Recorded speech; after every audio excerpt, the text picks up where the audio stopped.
Alright, I've done it. I've played Deltarune chapters 1 to 4 for the first time. And then I played chapters 1 to 4 for the second time. Oh, yeah. Oh, I don't know what I'm doing. Guys. I got 5 words. Hands up. Absolute cinema, man. What in the funky monkey was Toby Fox cooking, man? What the fuck? There are various awesome and well-written characters, an intriguing, mysterious story, very engaging gameplay that you don't see in any other games, unhinged, silly humor that makes me question my own sense of humor, charming presentation, countless details to appreciate and find, plus an incredible, massive soundtrack for the cherry on top. There is so much love and sauce put into this game, and yet we're only halfway done?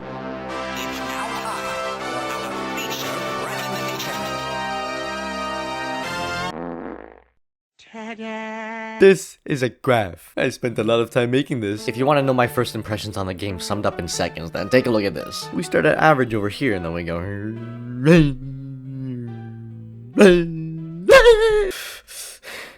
Okay, sorry. Hello there, internet user. Once upon a time, a mere 3.5 months ago, Toby Fox dropped an announcement for the release of Deltarune Chapters 3 and 4. Huh, that's pretty cool. Hey, my friend would love that. I mean, I did give a shit, but like, I didn't give 2 shits, you feel? It was only recently when I found out Deltarune was actually a game split into 7 chapters, and just a little bit ago, I learned that fans had been starving for quite a while. I didn't know shit going into this game. However, my friend who absolutely meat rides this game hyped up Deltarune for me, and so I felt like jumping straight into this game. And this is your spoiler warning in case you needed one. This video will not hold back for all 4 chapters. But let's get this straight, alright? I played Deltarune chapters 1 to 4 for the first time, knowing absolutely nothing beforehand. I've also replayed each chapter as of making this video. Huh?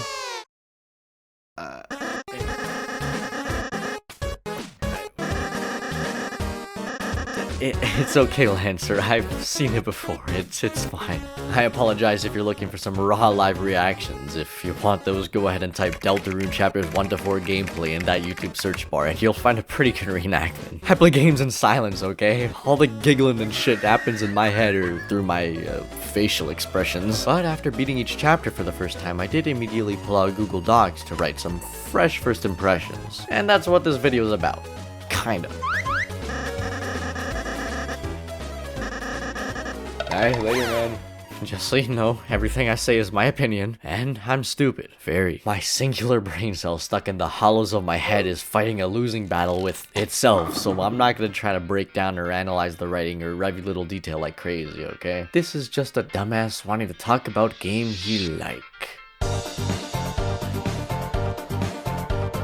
So, after glazing Deltarune for a bit, I think it only makes sense to talk about its predecessor, Undertale. I think a lot of Deltarune fans recommend playing Undertale first, probably to get familiar with a lot of the characters and experience that contrast between the Undertale and Deltarune versions of these characters. Also, I think Undertale's a bit old school nowadays, so it'd feel a bit weird playing it after Deltarune. I've beaten Undertale once a couple of years ago for the normal ending. I don't remember a lot of what happened, but I do remember I neglected one of the main mechanics for most of my playthrough, which was the acting. In retrospect, I think that's mostly my fault for not really trying to use such features, but I had no idea what I was doing. I remember accidentally dating Papyrus. I was aware of my past mistakes going into Deltarune, so I decided I'd go full pacifist outside of beating up the training dummy a wee bit. Sorry, Halsey. I also went pacifist for my second playthrough. Only difference is that I went ahead and beat all the secret hard bosses. That's right, your boy's a bit of a gamer. Ow.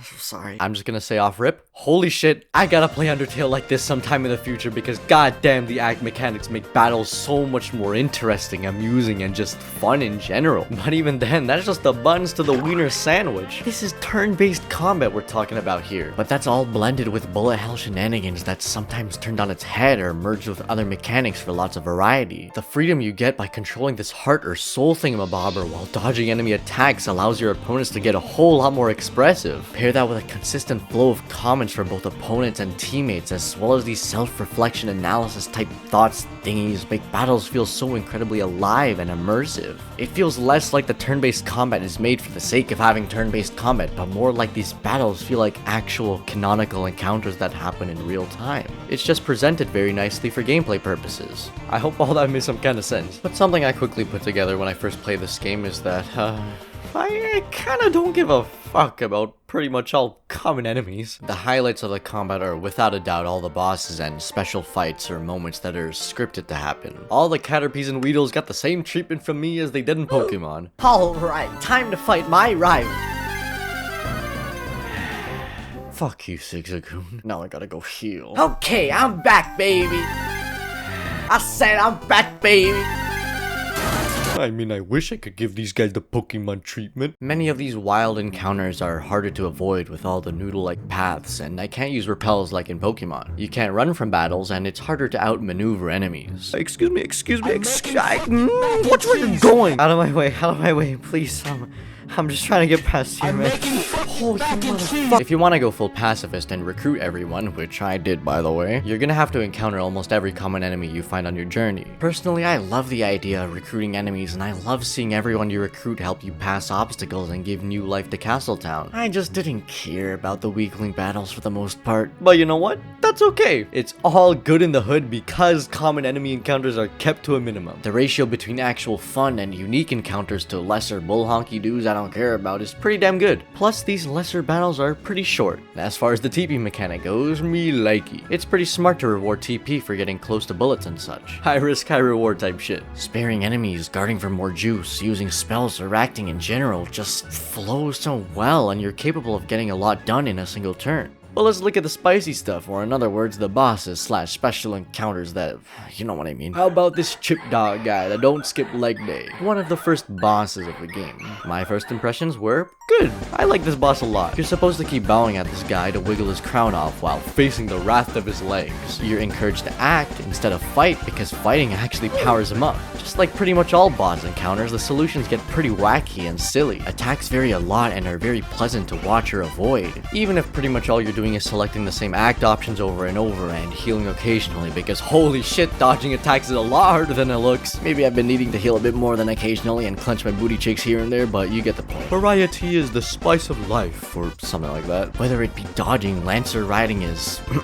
motorcycle at you, Birdly spear gun thing that is so sick, snapping pictures, answering trivia questions, shooting down bastards for a water cooler. Ooh, Loki kinda whoops my ass. It's even more awesome with some of the big boys where the box you use to dodge attacks is tampered with. Lancer's dad grabbing and swinging it, Queen turning it into a filling wine glass, the Knight ripping it apart, or anytime you're given the entire screen to dodge. Dang! Now let's take it a step even further. We got Punch-Out, Risk Global Domination, WarioWare, and World's Hardest Game in HD, featuring Pumpkin. Even if we look at some of the smaller fights with random shenanigans going on, pausing a battle abruptly so Chris and the enemy can teach Noella battles work, watching the old man awkwardly walk in and out of battles, disturbing the flow of battles cause you don't want to flirt, having a fucking dance party to end off a battle. This game is pretty hilarious after all, and this is excluding any kind of character development or random banter from anyone. Lancer progressively missing more of his projectiles because he doesn't want to fight Susie, Cruel's card getting frustrated and pulling out a laser pointer to get attacks, Lanino and Elena getting fed up with each other, which progressively changes the attack sent your way. Even details as small as Jevel's attack before his full screen attack. He's winding up for that big attack, so the one before is a little underwhelming. There is so much variety and so many details, it actually hurts my brain thinking about all the effort that was put into this game. That is a lot of fucking effort to create so many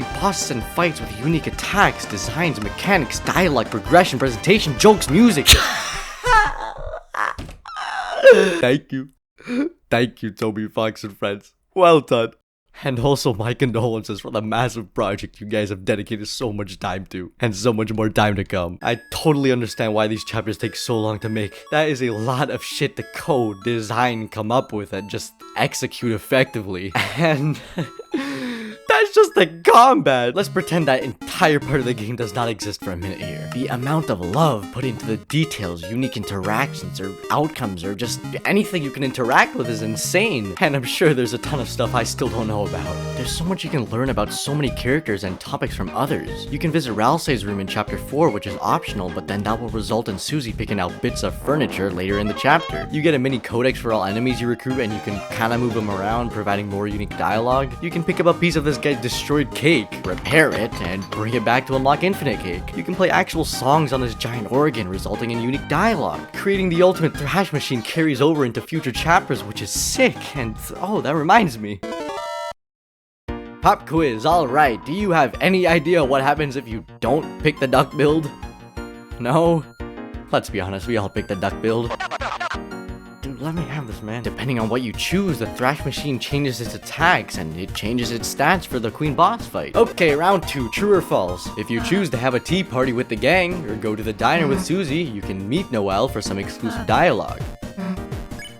False. The answer is false. You have to meet Noelle first, open her house gates, and then you can go ditch her for the diner or tea party. You get exclusive, unique dialogue from her for each activity. Isn't that so unnecessary, so insignificant? That's what makes it so much cooler. Tenna, come on, man. You're outdated. You're too old. Oh, that was a joke. That was a joke. That dude.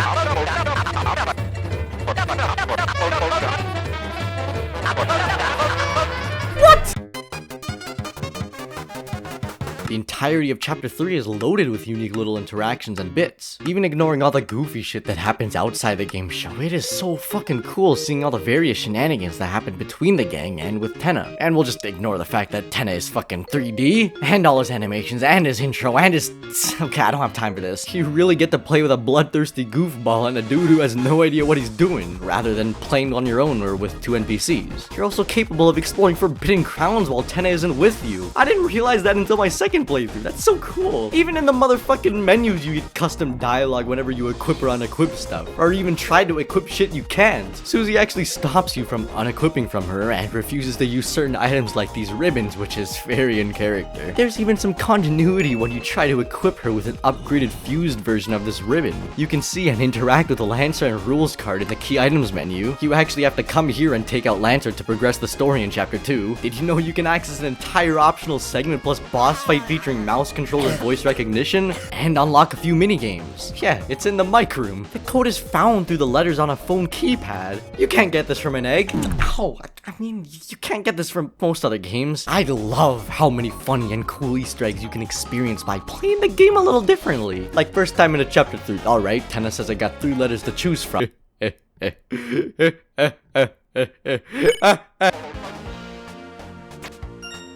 Wait, what the fuck? Yes, Susie, of course, dude, I got you. Yes, ass was indeed the first thing that came to mind when thinking of a name. All these little details or Easter eggs are really cool, sure, but that does come with a potential downside of being overwhelming. There is so much shit you can interact with. So much to the point where I sometimes found things getting overwhelming. Some details and whatever optional stuff is merged with the main story or gameplay loop, and that's completely fine. That stuff was Mikkel approved. But once you get thrown into town to seek an objective for an example, oh my god, you can interact with pretty much everything. And pretty much all these text boxes have actual thought and or silliness put into them. That makes me want to skip them even less. A lot of the time there's unique dialogue the second time you interact with someone. Many characters will have dialogue trees where you get to endure even more yapping. I also noticed in Chapter 4 that each option for each dialogue tree also had unique dialogue the second time around. Only sometimes though, but that had me checking everything just in case. And all that gets tiring for me. Now you may be thinking, well, it's optional, you can just not interact. Yeah, I know, I get it. But I can't let myself, man. I'm the type of gamer who wants to do everything the first time around. The way to progress is the last thing I go to, and I'm always checking for any possible thing I can miss. Take, for example, the new Doom game. It's a new game I played pretty recently. I made a video about it. Thanks for the support, it did really well. Alright, who gives a fuck? I'm on the main path, I look around, I check the map. Approach collectible, look around, check the map. Collect that shit, check the map once more, and look around once more. Oh, check the map once more. I'm not passing up optional dialogue, even if I don't give a fuck.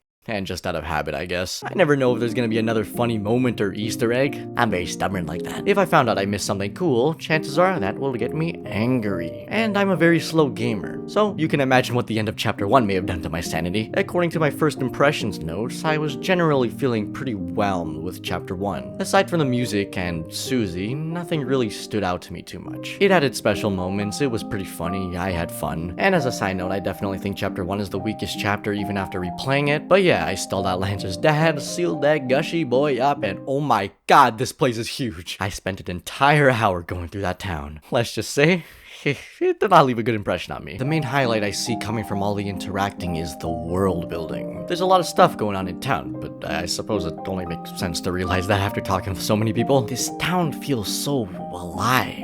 Everyone's dealing with their own little things, and they all have their own perspective on what's going on in the story. Everyone is so, let's just say unique. But that doesn't eliminate the fact I don't care about most of these people. I mean, some of these guys managed to get a chuckle or a smile out of me, and I like this guy's portraits. I don't know his name. The biggest problem I have with this game, which isn't really that big, is how much content you're capable of missing in a single playthrough. I do really enjoy when I stumble upon a secret or something optional. It's great that there's a ton of stuff hidden away for fans to hunt down and enjoy, but I think for less dedicated fans or casual gamers, they'll likely miss a lot of this stuff. It hurts especially when it comes to smaller funnies that I wish everyone could experience on their first playthrough. You can't blame someone for missing the Rousey pushing bit as an example. How the fuck are you supposed to know to wait? My second playthrough of this game didn't feature the almighty Star Walker because I didn't know you unlocked him by ringing this bell and backtracking. That's very specific. I did that by accident the first time around. I didn't know this onion guy existed until my friend told me. There are 2 big-ass 8-bit sections in Chapter 3 followed by another section that requires you to get an S rank on both boards and properly clear these 8-bit sections. I didn't know you can take Tenna into Castletown until my second playthrough because I went ahead and sent him off to this guy's place, which on its own is pretty obscure. How the fuck are you supposed to catch the lyrics Rousey sings or tries to cover up without watching a separate video? Apparently, if you don't recruit everyone, you miss out on this banger of a track in Chapter 4. The mic room would probably be overlooked by most people because they don't want to bother with the code. That's what happened with me. I just searched up the code for my second playthrough. While working on this video, I learned there's an entire alternate route by forcing Noelle into mass genocide and killing Birdly. Sure, these are all very minor things in the grand scheme of things, but that's kind of why I feel like a lot of these things should be more streamlined or made a bit more obvious. Huh? Why did it go dark? What? What the hell? What? What? Guys, you've seen this, right? No, this is...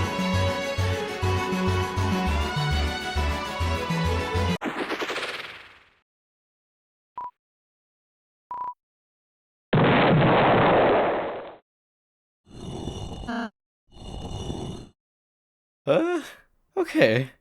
On an unrelated note, can we appreciate all the character designs? Not just visually, but like, literally. That didn't make any sense. I mean like character writing, and how they present themselves and such. Visually, this game won't blow you away, but there's something so charming and comforting about all the pixel art and animations. Even the guys I don't care about. Everyone is so visually distinct, and there's some decent variety in character portraits. However, with so many different characters, that allows only so much screen time for everyone. But this game does a good job balancing everything out. A lot of the guys with little screen time tend to have very bold personalities or quirks that you're able to recognize immediately. Guys with a bit more screen time, such as Tenna or Queen, get an entire chapter to themselves, allowing them to have some more funny moments and character development. And then there's the main cast, Susie and Rousey, both very lovable characters. I also like to give Noelle the Participation Award and lump her into this batch because I think she gets the most screen time and development outside of Susie and Rousey. Chris, I feel like, also gets a special exception, but their character is very vague. As far as I know, Chris and this heart thing are 2 separate beings, I guess. The heart thing and Chris act like a self-insert character together, and on the surface it may seem like Chris has like no personality, but fortunately Chris does have many moments throughout the game where they show off bits of emotion or goof off. I do love seeing Chris doing random shit like this, but because of Chris appearing very emotionless or silent for like 95% of the game, stuff like this feels like a jump scare. Like, damn, I don't ever see you doing anything. But it's implied that they're quite the silly goofball. A strange one, that is. I like how Chris often expresses themselves through the many bits of self-dialogue you come across. All the silliness and thought put into so many of these random interactions says a whole lot about Chris. These are all their thoughts. I also find it very interesting how everyone seems to treat Chris like a special child. They get a special kind of attention. I wonder what's up with that. But due to their character being so vague and mysterious on the surface, I'd like to put most of my attention to Susie and Rousey. Sorry, Chris. I still like you. I hope we get to learn more about you in the later chapters. But anyway, I'm gonna talk about Susie and Rousey now. The pacing of the character development for both Susie and Rousey is... Damn! These 4 chapters are only 4 days in game, but despite the short time window, everyone's character growth feels surprisingly natural. Rousey is obviously very likable. He's made to be that way by being the super nice and family-friendly guy to balance out Susie's, character. Let me just say that Susie's the GOAT. She's my favorite character, and in my opinion has some insanely good writing. It's littered throughout my first impressions notes. Even during my initial playthrough, she was the person to stand out the most in like every chapter. From being the quiet kid to picking on Chris to being forced to tag alongside Chris and Ralsei and then tagging alongside Lancer cause she got attention from him that she's not gotten anywhere else. Only to be betrayed, which fucks her up badly cause she got her hopes up and she's never had friends before. And then she comes around to avoiding hurting others and working as a team in favor of a promise she made with Lancer, which eventually results in her protecting and caring for her newly made friends. I love the detail of Susie's hair being put more to the side, showing that she has really opened up. And none of this interferes with her core personality. You know, her all arrogant, playful, tough guy self. Whew, and that's all in chapter 1. She still gets insane amounts of development throughout the game with the super interesting relationship between Susie and Noelle, as well as Susie's healing abilities, and the old man practically mentors her for a whole chapter. You can see her hinting at big moments in her life, such as the piano incident or Toriel's acts of kindness towards her. Where she was initially crying in the graveyard, she was sat at Jerson's memorial bench, the old man's bench. Who comes to help her out in chapter 4? The old man. You can watch her get so excited over learning how to heal, which you'd think would just be for a funny gag, but it comes around being something Susie wants to improve on. She struggles, but does improve. You can catch her practicing it on her own. You can watch her healing skill progressively get cheaper and more effective. Sorry, 1 second.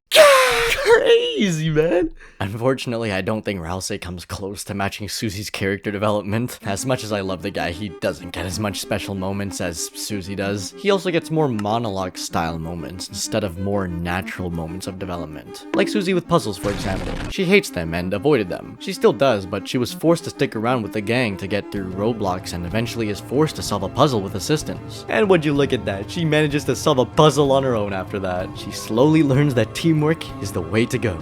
God damn. But that doesn't mean Ralsei's moments are bad. Neither are monologue style moments. I love seeing him open up more and more, learning more human lingo, shall we call it, like sarcasm from Susie. Instead of being all like, oh, the prophecy calls for 3 heroes and we must be those 3 heroes.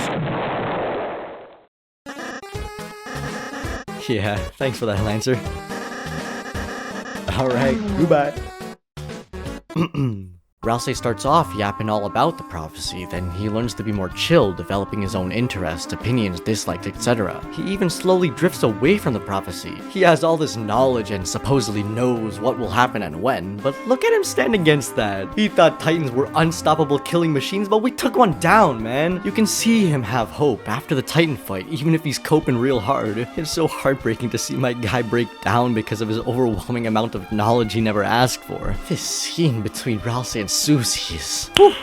Damn! Look at that! There's some conflict going on between the gangs. Susie venting her frustrations because Ralsei isn't saying much about what will happen, but that's because Ralsei knows too much and it's hard for him to find the right moment to speak up. Also because he cares so much, he doesn't want to bring fear or dread to anyone. He knows the prophecy and pretty much everything he knew would happen happens. Seeing these terrified portraits of Ralsei for the first time was... oof. Chills, man. He knows the destructive power of these Titans. Did you know in the Titan fight, if you select Mercy, the game will tell you it was not something that could understand Mercy. God damn. Not even the Roaring Knight was like that. Fuck, man. This entire chapter is absolute cinema, man. I can't. It's definitely my favorite chapter of the bunch. It's where I think the story really picks up. In my first impressions notes, I generally wasn't really interested in the story until the end of chapter 3. I couldn't process much stuff and I felt like things were way too open-ended or confusing. It also doesn't help that pretty much all of chapter 3 had no story progression. You get a nice heart-to-heart with Susie and Ralsei, and then the entire rest of the chapter is all gameplay focused. You do get a nice moment with Ralsei and can even split a bit of that with Susie. I also think Tenna had an actual character arc, unlike Queen, who was all for the funnies. I think as a chapter, 3 was awesome. It's my second favorite. Really fun, really funny, lots of cool moments between characters, but it didn't push the story much ahead. Up until the end of chapter 3, I was always wondering about the Roaring Knight and Shelter. Nobody really seemed to give a fuck whenever the knight would be mentioned by Lancer's dad or Queen, for example. And then they just pop out of nowhere, whoop my asshole, and dip potato chip. I knew it was only chapter 3 out of 7 before this, but I thought things could have been a bit better with how the main story was presented. But anyway, back to the end of chapter 3, this was a really cool segment. The knight gets a menacing intro, beats my ass, Undyne gets captured, and suddenly we're back in the light world. Susie yanks Chris all the way to the shelter and... panel reveals itself. Susie leaves and the door opens? Boom, chapter end. I would have hated ending it there. I'm very glad chapters 3 and 4 came together. After a second playthrough, I think the door opening is something to do with Chris's promise to the knight. Chapter 4 started in the TV world and didn't acknowledge his shelter opening. Maybe these two got some business with each other, I don't know. But speaking of promise to the knight, what the honk is going on between these two? My entire first playthrough, I was completely lost on why the fuck Chris was stabbing themselves all the time. While it was cool and dramatic, it made no sense to me. After replaying the game, it still confuses me, but I think I know enough to know it's something about keeping the real Chris from making moves against the knight. Chris is only doing this kind of shit while their heart thing is removed. In chapter 4, you can see Chris and the knight got a thing for each other. A cool detail I noticed is if you beat the knight's boss fight, they will knock down Susie and Ralsei, but Chris only gets put down. Eh? Eh? Is it Noelle's mom? She's got a cold attitude. Get it? Cold. Ow. Whoever was on the phone with Chris said they'd be there after I assume Chris told them that Susie took the guitar with the code inside. And who comes shortly after? Noelle's mom. Noelle thought she'd be gone for hours. Noelle's mom gets real fussy about the guitar and absolutely hates Susie's ass. But she's awfully friendly with Chris. See that red text? That mean important. Eh? Eh? I don't know. Theorizing makes me tired. No more. I know we're only at chapter 4 out of 7, but I initially thought that the story could have been a bit less open-ended. I found it pretty confusing for the first couple of chapters. I still kind of think that, but I think the end of chapter 3 all the way through chapter 4 does an amazing job at providing a lot more context and more intriguing mystery that spiked my interest in the story greatly. It's also the most emotional and hyped chapter. Like seriously, that Titan boss fight? Sorry, I gotta get this out the way. The build-up was absolutely insane. The entire segment was insane, and I think it was all paced beautifully. And the game managed to slowly introduce all mechanics that would lead up to the fight as well as the fight itself. First introducing the spiral climbing tower, then with these guys you can dash through. There's a climbing segment under pressure to get you warmed up, and the Titan spawn thingamabobbers are introduced, which would be the main way to gain TP in the Titan fight. The actual light mechanic was introduced in the Jackenstein fight. 10 out of 10 game design. And then the fight, dude, holy fuckies! First they introduced the fucker that's supposed to spawn like ants and destroy the earth if the dark overtook the light, climb onto the fucker, barely escape, fire away onto it again and meet it face to face, go toe to toe with the thing with hype as shit music playing. You know shit's going down when Ralsei of all people is yelling to attack the thing once you weaken it. And once things are looking bleak, the old man shows up out of nowhere, cause why the fuck not, and starts tag teaming with Susie to whoop some more ass, and then entrust your life to Susie while she slam dunks your ass into the beast and watch as Chris absorbs the darkness from the inside, just like sealing a dark fountain. Hey, just a little reminder, this is the halfway mark. Where the fuck do we go from here? We fight the knight already, which is already a brutal fight. What's next? The knight mutated and evolved and fused with the power of 10 titans or something? These titans are supposedly the top of the food chain. They're supposedly unstoppable machines that exist only to destroy. So this entire segment acted like the tutorial titan. So, with that said, good luck, Mr. Fox. I don't know how you and your team are gonna do it.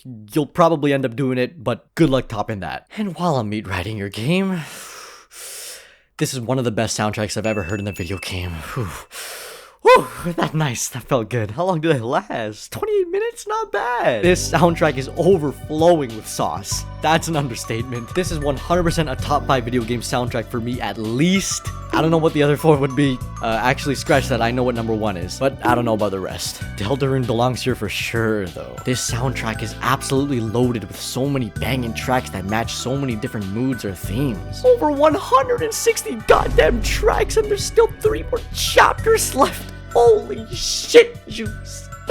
I'm gonna shit in some juice. Can we talk about the Jackenstein boss fight? Well, this is my video, so I say yes. Not only is this boss hilarious, it's so much more different than pretty much all bosses in the game. It served as a fantastic way to break up the tension between Susie and Ralsei, and it's just so fun. Fun fact, this is the only fight, aside from the secret bosses, where I actually died. And it wasn't even a real death. When I was handed my... and Jack left, I kind of sat there awkwardly, and yeah. Also, I unfortunately learned after my initial playthrough that the... happens only when you reach a certain point in every maze. That kind of ruined the suspense of on my second playthrough, but it's silly and fun that it doesn't really bother me. I was gonna say this was my favorite boss fight, period, but nope. That goes to the old man. He's the only secret boss I decided to grind through on my initial playthrough. I love how it's only Susie fighting the person that helped her the most throughout the chapter. This fight feels weirdly emotional in a way. I think part of it's the setting, but I think it's mainly because you're fighting the guy that's been helping everyone out since the start of the chapter. I also love the banter between the two. And the music, dude, oh my damn! The mechanic of blocking enemy projectiles is so nice because it allows me to focus more on incoming attacks. Normally in the box, I have to focus on my directional inputs, enemy attacks, and where I'm currently located. This fight completely erases one out of existence. Also, a massive Giga Chad move on his part by just handing over the Shadow Crystal after you beat him. His boss fight, in my opinion, is different and difficult, but in a fun way. If we look at Jevil, he only has a bunch of bullet hell bullshit. Respectfully, the spinning scythe attack can go delete itself. I managed to unlock the fight on my initial playthrough, but very quickly on that first attempt, I realized, yeah, actually, fuck this. I beat his ass in the second playthrough though, after almost an hour. It's a fun fight once you get the hang of it, and the music slaps, but fuck you. Spamton was a much more enjoyable fight for me. A contributing factor for that may or may not be because I beat his ass on the first attempt. Oh yeah, it was a close one, but hell yeah, no deaths, baby. Except for one death on the teacups. This fight has a lot of build-up, which I enjoyed, unlike Jevil or the Knight, and it has a completely different mechanic, being the big shot. Get it? Big. Ow, fuck, man, could you stop? Much like the old man, this fight felt really difficult, but more in a good and fun way. Being able to shoot down projectiles made me feel like I had a bit more control of the battle, if that makes any sense. And dude, the music. Whew. Gotta stay calm here. The Roaring Knight is fucking nuts. It took me by far the longest to beat their ass, clocking at almost 3 hours. Contextually, I think this fight has all the right to be hard as shit and make you feel like a weak little bitch. But just talking gameplay, oh my god, this guy's face is screaming bullshit. Super fast attacks that deal a ton of damage or just fucking kill you. And not just fucking kill you, but fucking kill you to the point of no return. You can't use normal healing items for reviving. But I mean, it's a secret boss meant to be BS, so who am I to complain? Attacks one-shotting you half the time forces you to go hitless a lot more, and that makes this fight a lot more satisfying in a way. And eventually after winning, oh, that felt good.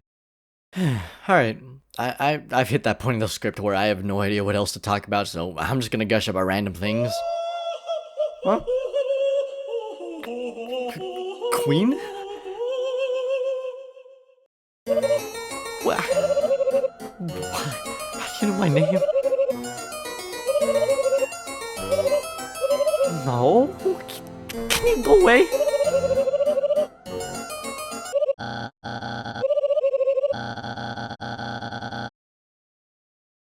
Guys, Queen is absolutely amazing. I love her so much. She's probably the funniest character in this game. The way she talks and acts about everything is just 11 out of 10, hands up absolute cinema. She's just so chill and comically upfront about everything. Also, her boss fight is so peak. Especially her second phase alongside the Thrash Machine transformation. All this power form shit from the beginning of the chapter coming full circle with this comically hyped transformation is just...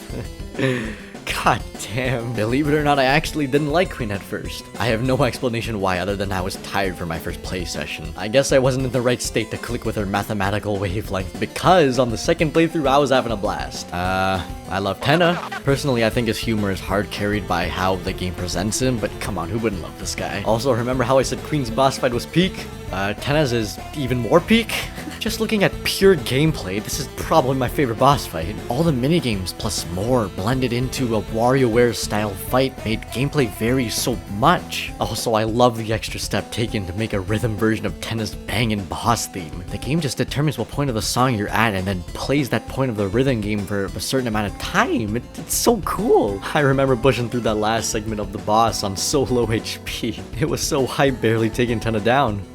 Lancer was awesome. At first I thought of him more as a budget papyrus, but he grew on me a lot. Rules Card is also hilarious, I love him a lot. As much as I despise early modern English, it's exaggerated and played in this guy's favor for comedic purposes. I love seeing Lancer's dad chilling in the basement prison. I love how he manages to keep up his super tough guy act while doing shit like crying over his royal water bottle. It's also nice seeing him care about his son, even if it's subtle. I never really talked about Noelle, have I? So, I like her. She's cool. She's my favorite character that's not directly associated with any of the chapters. She's there in chapter 1, briefly, and she's non-existent in chapter 3. But chapter 2 and 4, she gets a healthy amount of screen time. I'm a big fan of the whole innocent and kind on the outside, but dark and edgy on the inside trope that Noelle seems to have gotten. Dude, I gotta see her snap at someone in a future chapter. Shit would probably be so entertaining. Obviously, I love the whole relationship between her and Susie. I can't wait to see how that develops in future chapters. I'm really interested in what's gonna happen with her father, Rudy. I love seeing Noelle having fun with him despite his condition. But I'm not gonna lie, this guy is definitely dying by the end of the game. Something about the Jackenstein fight I want to bring up now, because I couldn't find a good way to bring it up before. This was the joke that got to me the most, as far as I remember. I don't know why, hearing that first bit in the happy voice, then suddenly he's back to normal. That was fucking hilarious. I really like this guy. I really hope I get to see him in Castletown in the future. That also reminds me, I haven't really talked about it. I just kind of implied it. But this game is, like, funny. Big shocker, I know. This game has comically abrupt, random, and silly humor. Random, goofy shit would happen, but it would all be mutually accepted as normal by everyone. There's tons of irony, a lot of awkward bra moments, and just a lot of weirdness. People would play along silly BS regardless of the situation they're in. It's the kind of humor that makes me question my own sense of humor. I do not think you can find that in most other games. And what else can you probably not find in most other games? This combination of humor and friendship. Despite the massive focus on humor, this game manages to create such a heartwarming bond between these characters. Even with all the parallels between all these characters. Susie's tough attitude, Ralphie's softness, Chris's silence, it meshes so well together. They get along, they stick together, even with various bumps along the road, they pick each other up and continue forward. It's incredible how much has been accomplished with these 4 chapters, and it's even more so knowing there's 3 more chapters yet to be released. Who knows what kind of stuff is going to be thrown our way. But hey, Mr. Fox, feel free to surprise us. I'm sure you and your team are cooking up some spicy goodness. And with that said, as a brand new fan of Deltarune, I'll be waiting for the release of Chapter 5. Cue the fanfare!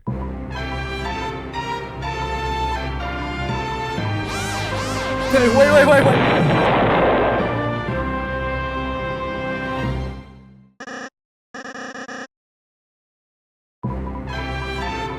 So that'll be it for this video. This turned out a lot longer of a video than I anticipated, but oh well. If you watched this whole video, thanks a lot. I really hope you enjoyed it. You can probably tell, but this video took like a lot of effort to make, so leave a like or a comment or something. It motivates me a lot in general. Next up on the Meekle channel, I want to make a shorter video.